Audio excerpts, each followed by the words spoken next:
Finger family. The Last Supper. Jesus knew that in Jerusalem he would be betrayed and put to death. He warned the apostles that this would be the last Passover feast he would share with them. That evening, Jesus and his apostles met in the room prepared for their meal.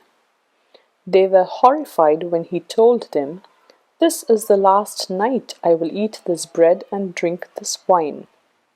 Tonight I will be arrested."